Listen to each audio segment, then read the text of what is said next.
If you haven't done so yet, please subscribe to the channel. And if you're enjoying these stories, there's a link below to buy me a cup of coffee.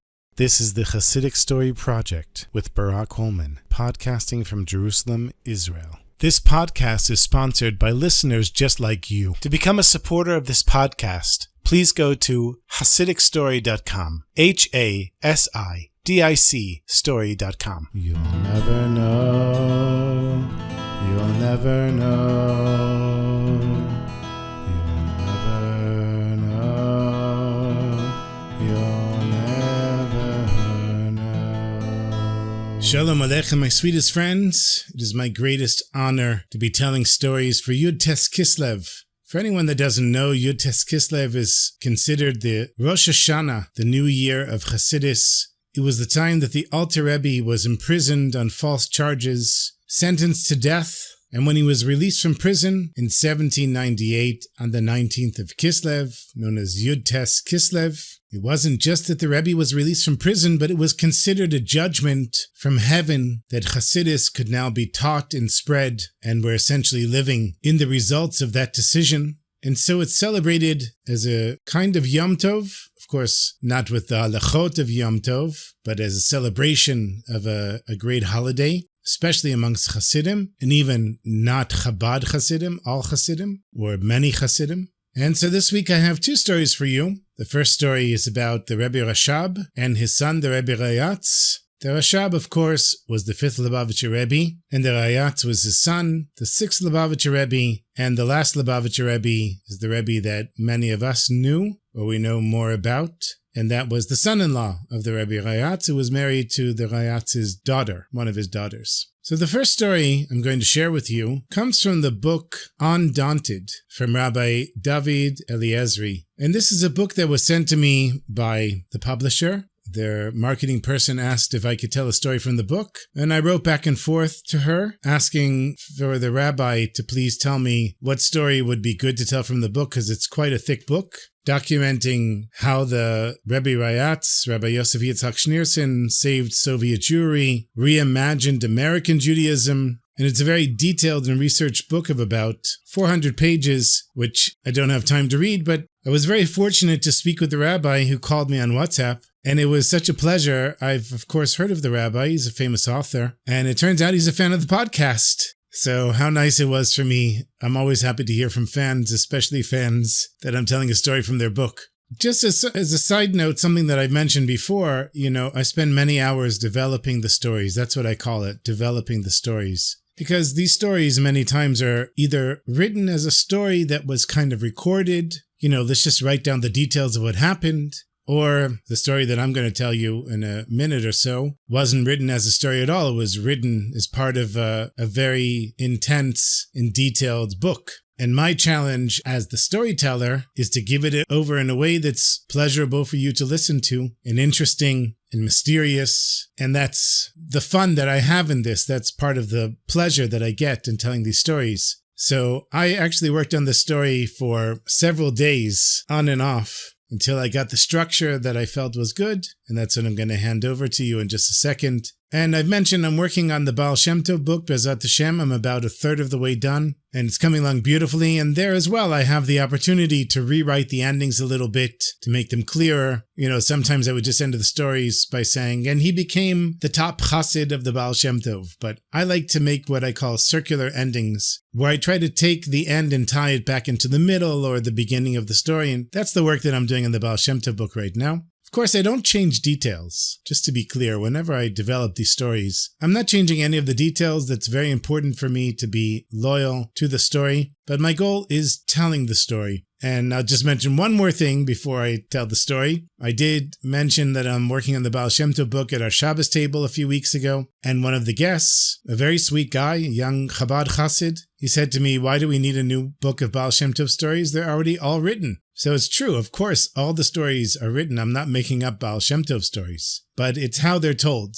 And that is the work of the storyteller, and that's the work that I try to do. The Rebbe Rashab, Rabbi Shalom Dober Schneerson, who lived from 1860 to 1920, was the fifth Lubavitcher Rebbe. And for over a century, 4 generations of Chabad Rebbes had made their home in the tiny village of Lubavitch in White Russia. And Chassidim throughout the Jewish world would come there to bask in the light of the Rebbes and absorb their profound and deep teachings of Torah. But in 1914, the winds of war were beginning to blow through Europe. Of course, it was the beginning of World War I, and the Rebbe Rashab was alarmed by the advance of the Germans into Russia. Years earlier, his son Rabbi Yosef Yitzchak, who was known as the Rayatz, and his father, the Rebbe Rashab, had attended a public speech by Kaiser Wilhelm in Berlin. And they saw from a distance that the Kaiser was staring directly at the Rebbe Rashab and the Rayatz with a sharp look. Now, just I'll add a note here that the Rebbe Rayatz was a diarist and a storyteller, and he wrote all these stories, and he wrote personal diaries, and everything that I'm sharing with you was written down by the Rayatz. So we have it recorded from the Rebbe himself. So the Kaiser tilted his head to the crown prince who was beside him and whispered something, and then the prince had this smirk on his face, and a few minutes later, police detectives approached the two of them and ordered them to leave. It always amazes me, I'll just say as a side note, how much somebody like the king, or Kaiser of course is the king, Kaiser Wilhelm, that he cared so much about these two rabbis that he would see them at a distance and say, get them out. I don't think it was because he didn't like the sight of Jews. It was because the czars and the kings, they saw the Rebbes as a threat. Because as you'll see in the story, the Rebbes were fearless. All the Rebbes were fearless. And if you're the Kaiser, and there's a Jew, not just any Jew, a Rebbe, who's fearless, that's a problem for you. So of course they left, and the war was already raging, and the Rebbe Rashab told his son, do you remember when we saw Wilhelm speak in Berlin? His face was white as plaster. Already then, all of the plans of this war were arranged in his mind. Reports reached Lubavitch that the Russian government was seizing Jewish leaders near the front lines, accusing them of spying, and with the Germans coming closer, the Rebbe Rashab decided that it was time to abandon Lubavitch, and hopefully, Be'ezrat Hashem, they would return home when the war was over. It was late October 1915, and the Rashab and his son and their families departed Lubavitch. And as they were leaving, the Rebbe Rashab told the Chassidim, we hope to return Be'ezrat Hashem. We'll be back before Pesach, before Passover. But they never returned. Till today, the center of Chabad is in America and not in Russia. There was a historic Chabad library, and it was packed into 35 crates and placed in storage in Moscow. And the Rebbe Rashab took with him the collection of valuable manuscripts, whatever they could carry, and they traveled 700 miles over 1,000 kilometers south to the city of Rostov.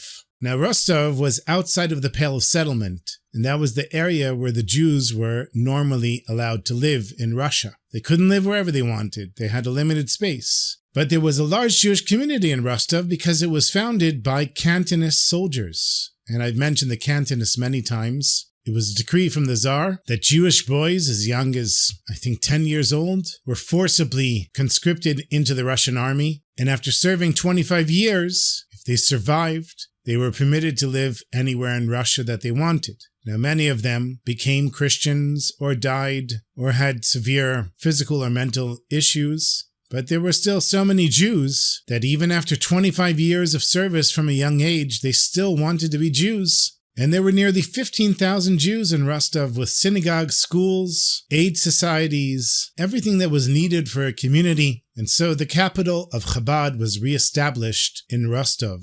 But it wasn't peaceful in Rostov.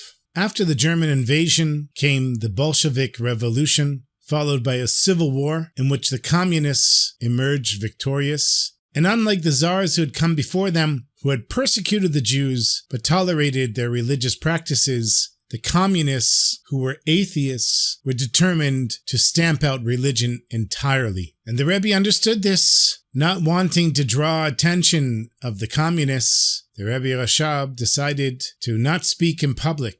He told his close chassid, Zalman Havlin, please ask the chassidim in my name to limit visiting me for whatever they normally would come for, only if it's a pressing issue should they come, and even then they should use discretion. And from then on, there was only a small group of chassidim that would join the Rebbe Rashab for davening or for learning, giving over chassidus. In late February 1920, the holiday of Purim was approaching, and the Rebbe Rashab asked his son, the Rayatz, to meet with his father. And the Rayatz wasn't aware of what the meeting was about, or the fact that it would set the course of his life for the rest of his life. The Rayatz entered his father's study on the second floor of the residence in Rostov, and there was an awesome sight. The study was lit up by candles, casting an eerie light across the room. And his father, the Rebbe, was sitting with the Sefer, the holy book, Pri Etz Chaim, which is the classic work of Kabbalah by Reb Chaim Vital, recording the teachings of the Arizal. Reb Chaim Vital passed away in 1620, 300 years before. And the book was open up to the section explaining the mystical meaning behind the story of Mordechai and Esther, the heroes of the Purim story. The Rebbe Rashab's face was very serious. He told the son that the Jewish people were about to enter a period of dark clouds that will last at least 22 years. And the Rashab understood that communist rule would begin an oppressive period for the Jews, as if they didn't have oppression before. Still, the Rebbe Rashab predicted that the regime would not last forever. He said a country that persecutes Judaism will eventually fall, and he was citing the words of the Alter Rebbe, the first Chabad Rebbe, Reb Shneir Zalman of Liadi. The last Tsar, Nicholas, persecuted the Jews and Torah study, and in the end there was a revolution and he was overthrown. And that was in July 1918 when the Bolsheviks executed the Tsar and his entire family. Now that's the same Tsar that conscripted those young boys to serve in the army for 25 years. And in the end, he himself was killed. The Rebbe Rashab continued his predictions. He was really having type of modern prophecy. He said the communist Jews that formed the Yevseksia, which was the anti-religious Jewish section of the Communist Party, and just listen to those words, the anti-religious Jewish section of the Communist Party. The Rebbe Rashab said that those Jews would be the greatest threat to their fellow Jews. But he also predicted their fate. He said the Jewish group that combats Judaism will be broken and their leaders killed. In the meantime, we're going to suffer from their evil actions and slander. And that's exactly what happened. In 1930, Stalin dismantled the Yevseksia, killing and exiling many of his leaders and activists. And the Rebbe Rashab also predicted the fate of the communist leaders themselves. He said Lenin will die in a strange fashion, Trotsky will be exiled and they'll execute him, and Stalin will follow in the spirit of the time, and he will be adorned with epaulets. Now, epaulets are the ornamental shoulder pieces of a military officer, and the Bolsheviks, who were the early communists, they rejected all military ranks or decorations as symbols of the hated Tsarist regime. So to imagine a communist leader wearing epaulets like a Tsarist general was totally absurd. And yet in 1945 at the Yalta Conference with Roosevelt and Churchill, Stalin was the only leader in a military uniform, projecting his power through the very symbols that the Bolsheviks had once rejected. And regarding the other predictions, 3.5 years later, in January 1924, Lenin died at the age of 53 after having repeated strokes. And in 1928, Trotsky was banished to the remote Kazakhstan and later deported from Russia entirely. And in 1940, he was assassinated by a Stalinist agent in his home in Mexico City. Every detail that the Rebbe Rashab had predicted had come true. That night, sitting in the Rebbe's study with the Pri Etz Chaim open to the section on Purim and the candles lit, the Rebbe Rashab entrusted his son with a sacred mission. He was going to fight the communist plan to extinguish Jewish life in Russia. It seemed like an impossible task, but the father, the Rebbe, said, Yosef Yitzchak, for the sake of strengthening Torah, awe of heaven, and supporting Judaism, you are going to have to act with actual Mesirat Nefesh, self-sacrifice, risking your life. And when the Rayatz heard these words, he began to cry. But his father said to him, why are you crying? Now that we're in the month of Adar, we increase our joy. And then the father told his son, when it becomes difficult for you, remember my instructions, that you must be willing to sacrifice your life for spreading Torah, the awe of heaven, and support for Judaism. And we know the Rebbe Rayatz did all of that, and not just him. Many hundreds, maybe thousands of Chabad Chassidim, the same thing. And where do you think we have all these Chabad houses today from? It comes from the same place. Baruch Hashem, today in most places in the world, Jews don't have to give their lives up to be Jews. They have to give up conveniences sometimes, but they don't have to give up their lives anymore. 7 years later, when the Rebbe Rayatz was on a trip to Moscow, being pursued by the anti-religious Jewish section of the Communist Party, the Yevseksia, the Rebbe Rayatz wrote in his diary, Lenin's strange death had already come to pass, and the rest was unfolding. And he said when he first heard the words of his father, that they would suffer for at least 22 years, a tremor passed through his body over what could happen in the next 15 years. And he cried bitter tears. But then he remembered what his father told him.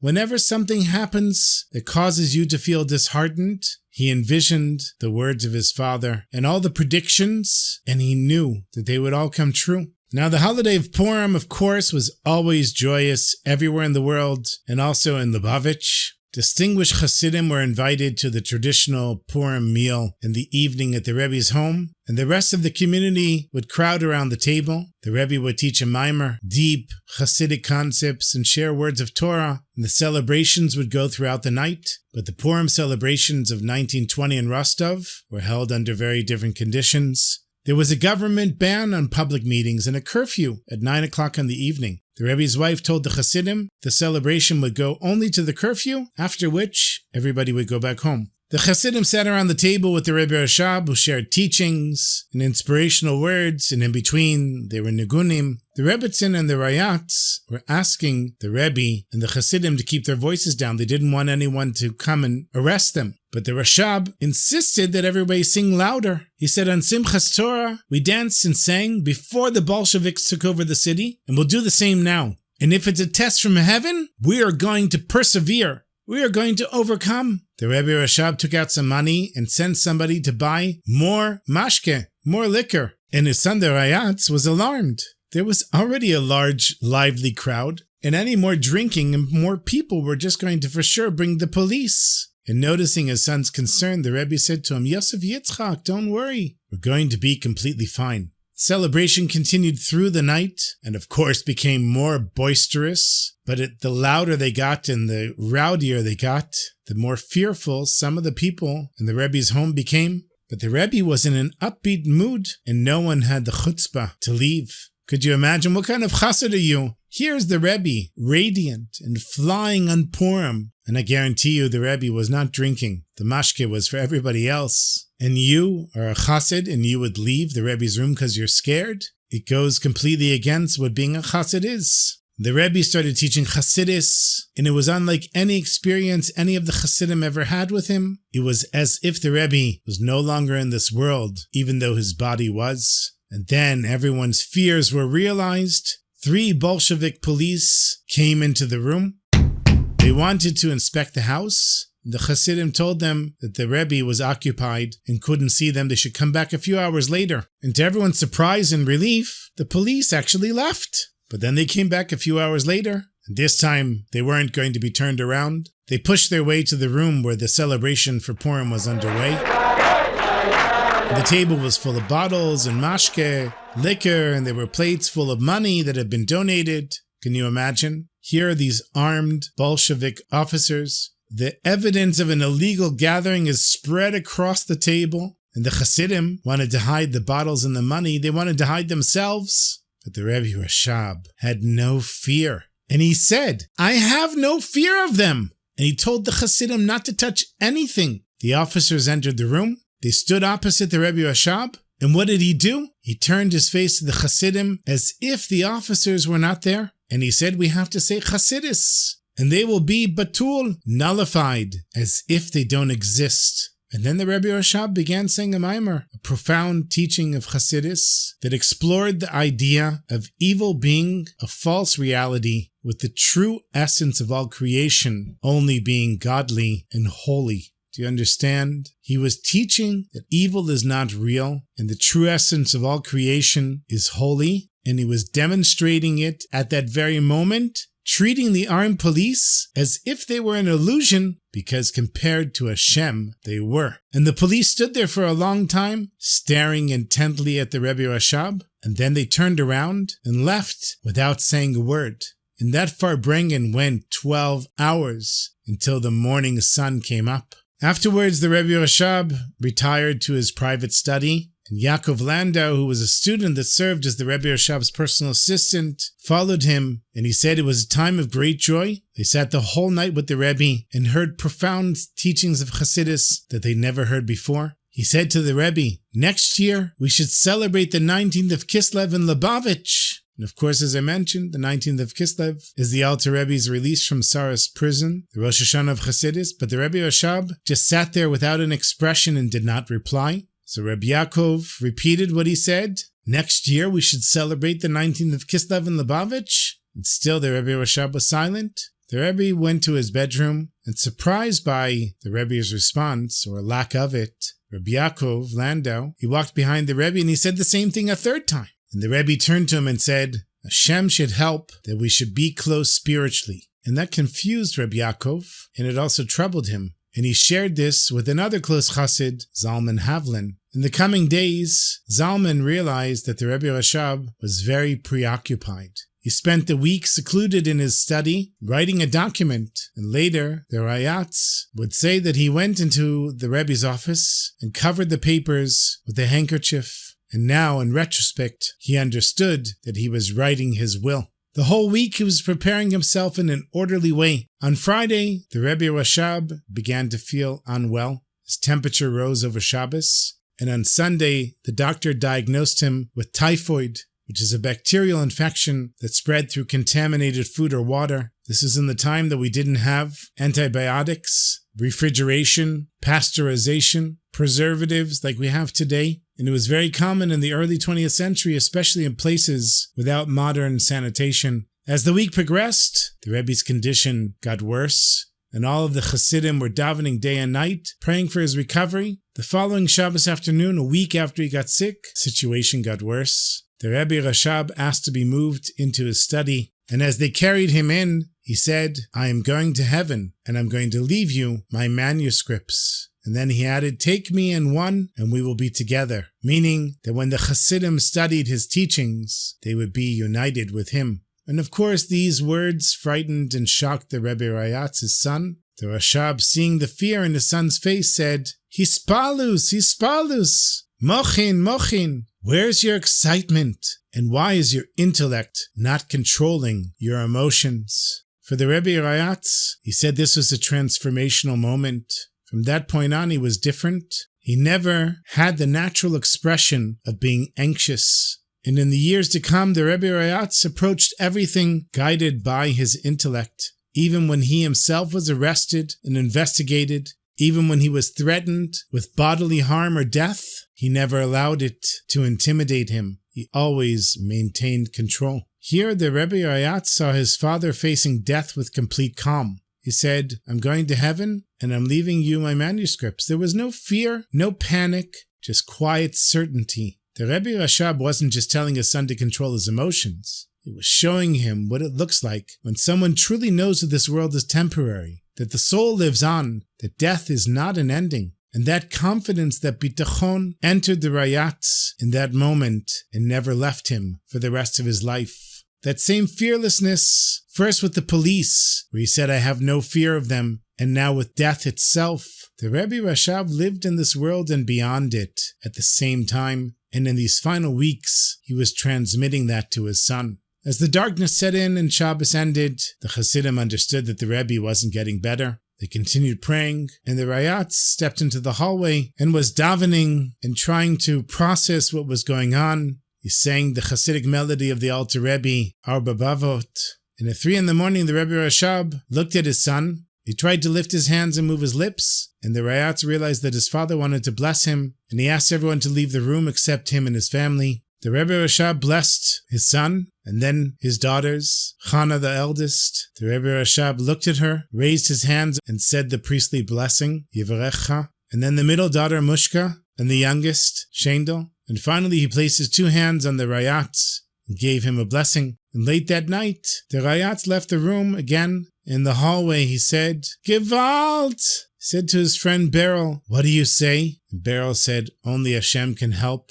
As the Rebbe Rashab got weaker and weaker, the Rayatz called out. He said, Tati! Tati! Father, father! And the Rebbe Rashab just looked at him silently. And as the Chassidim heard these words, their hearts were broken. At 4 a.m, the Rashab's breathing became weaker. And again his son shouted, Tati! And now the Rashab turned to him and smiled.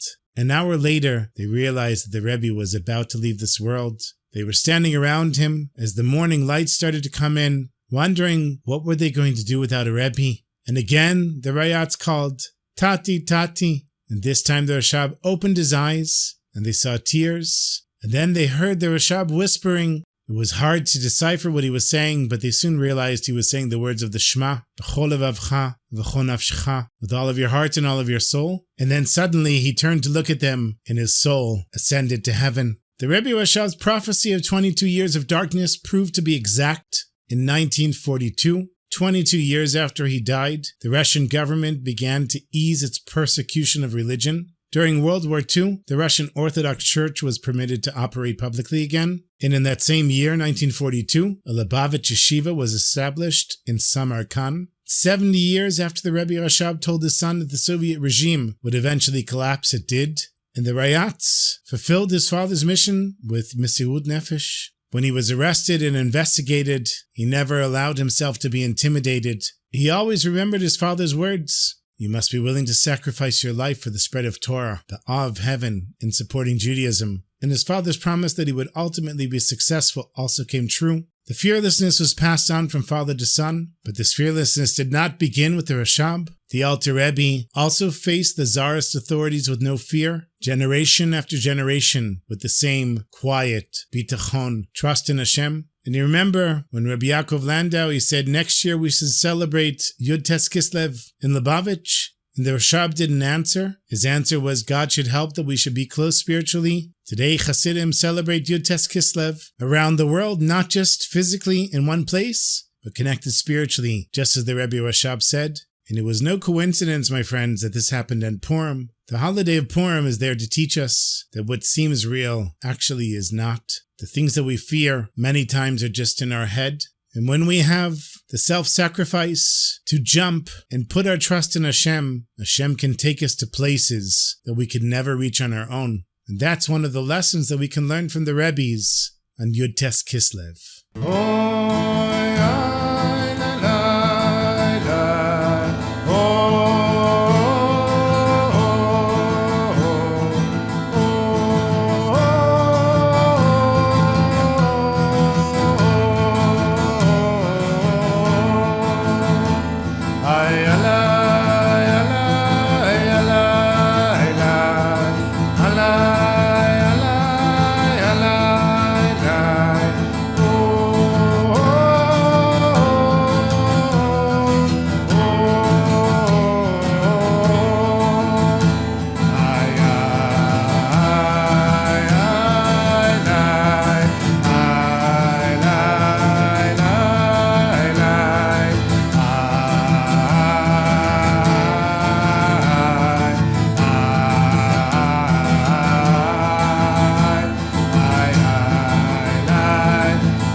I have another story for you. This is a story about the Alter Rebbe, Rabbi Shneur Zalman of Liadi, who lived from 1745 to 1812, and of course was the first Rebbe and the founder of Chabad Hasidus. As I mentioned, Yud Tes Kislev was in 1798. The Rebbe was arrested on charges of treason. The Misnagdim, the opponents of Hasidus, had denounced him to the Tsarist authorities. They claimed that he was a spy, sending money to Russia's enemy, the Ottomans. But really he had been collecting tzedakah and sending it to support his Chassidim in the Holy Land, which happened to be under Ottoman rule. The Alter Rebbe was arrested, taken to St. Petersburg, imprisoned in the Peter Paul Fortress, which was the notorious prison where the Tsar put his most dangerous enemies. And he would spend over 7 weeks there under the harshest conditions before his miraculous release on the 19th of Kislev. During those weeks, he was interrogated repeatedly, but the interrogations didn't take place in the fortress. They were held at the headquarters in the tiny Soviet, the secret council on the other side of the Neva River, So each time the Rebbe had to be taken across the river by a ferry. And one night the ferry was crossing the river, and the Alter Rebbe saw the moon, and it was time to recite Kiddush Levana, the blessing we say over a new moon each month, thanking Hashem for renewing the cycle of the heavens, but you have to be standing still in order to say it. So the Rebbe turned to the Gentile prison official who was escorting him and asked him to stop the boat, the ferry, but he said no. So the Alter Rebbe said, if I want to, I can stop the boat myself. But the prison guard refused to stop it again. And then the boat stopped, right there in the middle of the river. The Rebbe stood and began to recite the beginning of Kiddush Levana, but then he stopped. He didn't say the blessing itself. And the ferryman realized something beyond nature was happening. He begged the Rebbe to release the boat.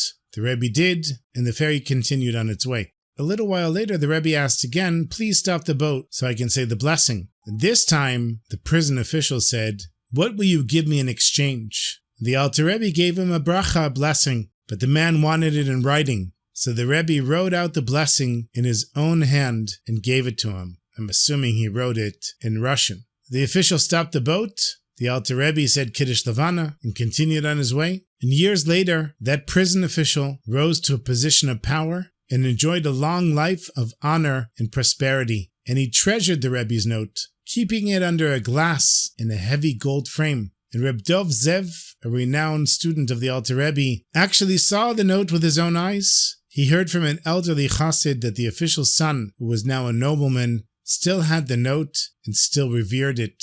And Reb Dov Zev traveled to find him and was shown the blessing written in the Alter Rebbe's own hand. And many years later, on one Yud Tes Kislev, the Rebbe Rayatz told the story, and then he shared something personal. He said, as a boy, I was left with a question. The Alter Rebbe had already stopped the boat by himself. Why didn't he just say the blessing right then and there? Why did he need the Gentiles' permission? And then he said, as I grew older and understood Chassidus more deeply, I realized that there was a principle here. A mitzvah is meant to be performed through the natural ways of the world, not through supernatural miracles. The Alter Rebbe could have said the blessing when he stopped the boat, but that's not how mitzvahs are supposed to work. We don't bypass the world. We work within it. We engage with the people around us, even when they're our captors. And the miracle was there to show what was possible, but the mitzvah waited until it could be done in the right way. May we all merit to bring holiness into the world, not by going around nature, but by elevating it from within. Good Yantiv, everyone. L'shana tova b'limud ha'chasidut v'derkei ha'chasidut tichtavu v'tachtemu. Should have a good and sweet year in the ways of learning Chassidus and living Chassidus, and be signed and sealed, Be'ezrat Hashem, Besimcha, with joy.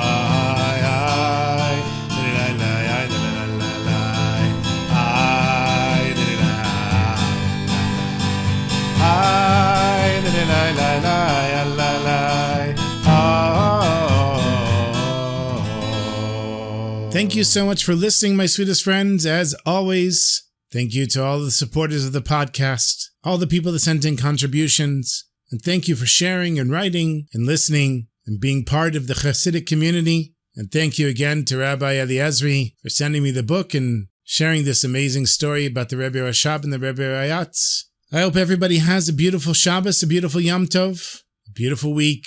And until next time, my sweetest friends, take care of yourselves and sei gesund.